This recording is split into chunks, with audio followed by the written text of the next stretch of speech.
Assalamualaikum warahmatullahi wabarakatuh. Alhamdulillahi rabbil alamin. Wassalatu wassalamu ala Sayyidina Muhammadin wa ala alihi wa sahbihi ajma'in. Summa amma ba'du. Saudara-saudaraku yang dimuliakan oleh Allah Subhanahu wa taala, Rasulullah sallallahu alaihi wasallam bersabda di dalam sebuah riwayat hadis daripada Imam Muslim. Beliau mengatakan bahwa ada 3 kelompok ahli surga. Salah satu min ahlil jannah. Siapa saja kelompok ahli surga yang disampaikan oleh baginda Nabi Muhammad sallallahu alaihi wasallam? Yang pertama adalah dzu sultanin muqsitun mutasaddiqun muwaffaqun. Seorang yang punya kekuasaan, orang yang berkuasa, orang yang diberi amanah, seorang pemimpin yang adil, gemar bersedekah, dan dia adalah seorang yang selalu membuat langkah-langkah kebaikan di dalam kepemimpinannya. Baik itu kepemimpinan yang berskala besar seperti seorang presiden, gubernur, maupun kepemimpinan yang skalanya lebih kecil, seorang yang menjadi pemimpin di dalam keluarganya. Karena ia adalah juga pemimpin, maka dia termasuk yang Nabi menyampaikan bahwa dia ahli surga, tapi dengan syarat dia adalah pemimpin yang adil, seorang pemimpin yang selalu melakukan langkah-langkah kebaikan dan senang, gemar membantu terhadap orang yang dipimpinnya.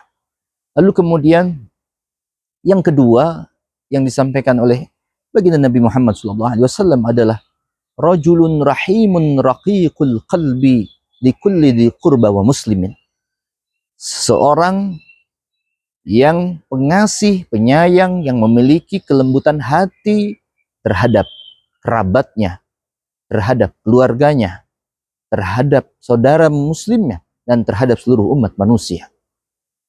Maka kelompok kedua yang disampaikan oleh Nabi termasuk daripada golongan ahli surga adalah seseorang yang punya hati yang lembut, dipenuhi dengan kasih sayang terhadap keluarganya, kerabatnya, sesama saudara, ataupun umat manusia secara umum.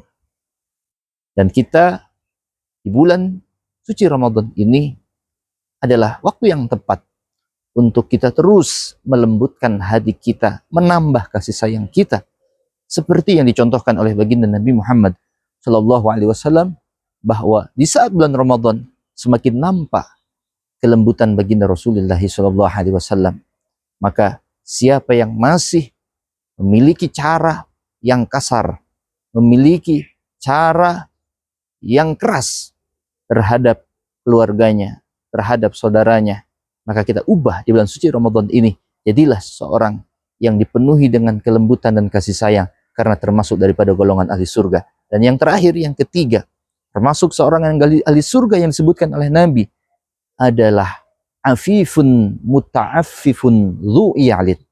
Seseorang yang punya keterbatasan harta, kekurangan harta, akan tetapi dia menjaga kehormatannya, menjaga dirinya, tidak mengemis, tidak meminta kepada siapapun, sekalipun dia adalah orang yang punya keluarga yang harus dinafkahi. Dan dia dengan keterbatasan kemampuannya, keterbatasan kekayaannya, tapi dia jaga kehormatannya, dia jaga kemuliaannya, tidak dengan meminta-minta, tetapi dia usaha dengan tangannya untuk bisa mendapatkan rizki yang halal dari Allah Subhanahu wa ta'ala. Di dalam hadis tersebut, Nabi memang menyebutkan 3 macam kelompok. Kenapa membatasi atau Nabi menyebut hanya 3 kelompok saja? Karena seperti yang dikatakan oleh para ulama, bahwa ketika kita meneliti sifat atau karakter daripada ahli surga, maka akan kembali kepada 3 model atau golongan yang disebutkan oleh baginda Nabi Muhammad SAW. Seorang pemimpin yang adil, yang melakukan kebaikan untuk orang yang dipimpinnya. Kemudian seorang yang punya hati yang lembut dan kasih sayang di dalam hatinya kepada siapapun. Dan seorang yang menjaga kehormatannya. Maka 3 sifat inilah termasuk daripada 3 sifat ahli surga. Seorang yang adil, seorang yang berkelakuan kebaikan, kemudian orang yang punya hati yang lembut dan punya kasih sayang. Dan yang ketiga adalah orang yang menjaga dirinya, kehormatannya. Mudah-mudahan kita termasuk daripada salah satu golongan yang disebutkan oleh baginda Nabi Muhammad Sallallahu Alaihi Wasallam. Dan dan mudah-mudahan ada manfaatnya. Assalamualaikum warahmatullahi wabarakatuh.